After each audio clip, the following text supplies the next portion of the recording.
There's a gym hidden in Ybor City located on 9th Avenue where the history of the Ybor City can be discovered. The Ybor City Museum State Park was started really as a community effort. We had been decimated in this area by urban renewal programs, and so the community came together and they decided that they needed to have a museum to preserve their history here in Ybor City. And so during this time period, there were several efforts. Step inside this historic landmark and you will find that the Ybor City Museum State Park has two sites for visitors to explore, an urban park and a historical museum. It's here where you can immerse yourself in everything and everyone that made Ybor City what it is today. Well, it all started with Don Vicente Martinez Ybor. He was a Spaniard. Ybor eventually found his way to Tampa, Florida. Ybor's arrival to Tampa, Florida is really what gave rise to Tampa. What we know now as an international community, international city, was really started because Ybor's industry brought in Italians, Sicilians, Cubans, Spaniards, Germans, and Jewish immigrants. Park Ranger Alex Kinder tells us how immigrants followed their hopes and dreams and built this neighborhood and made it the cigar capital of the world. The Cubans and the Spaniards, they came here originally to work in the cigar industry or be cigar factory owners. You're looking at the Italians and Sicilians mainly opening up bakeries, coffee shops, hardware stores.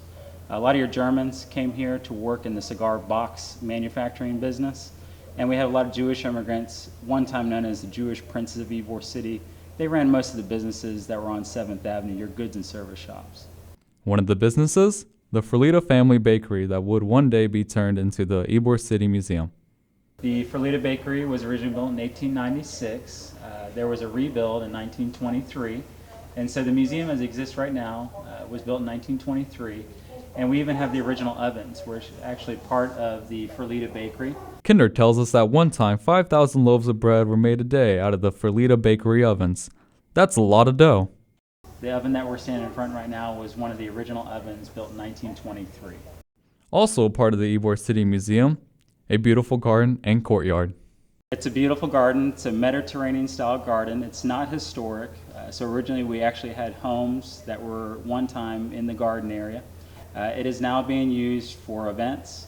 Obviously visitors that come to the museum on a daily basis can enjoy it. They can relax out there, have lunch, play dominoes, play checkers. We use it during our school program so that kids can basically participate in our program called Play in the Park. We also do a lot of weddings there. On average, about 40 to 50 weddings a year are held out in the garden.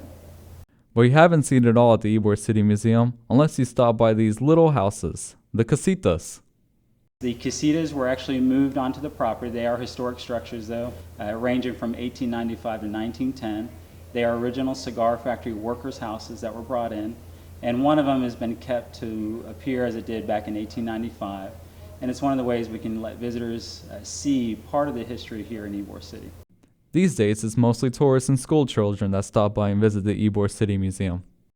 We're always trying to look at ways that we can offer programs to a more diverse community that we have in Ybor City. About 10,000 school kids visit the museum throughout the year. It's a program that we're very happy to promote. And so the scavenger hunt is a new way that we can offer some interest into the museum for different age groups. And so what we'll do is we'll actually have small photos, part of Ybor history spread throughout the museum. The scavenger hunt will ask children then to look at different areas throughout the museum, hopefully inspiring their interest in our larger history.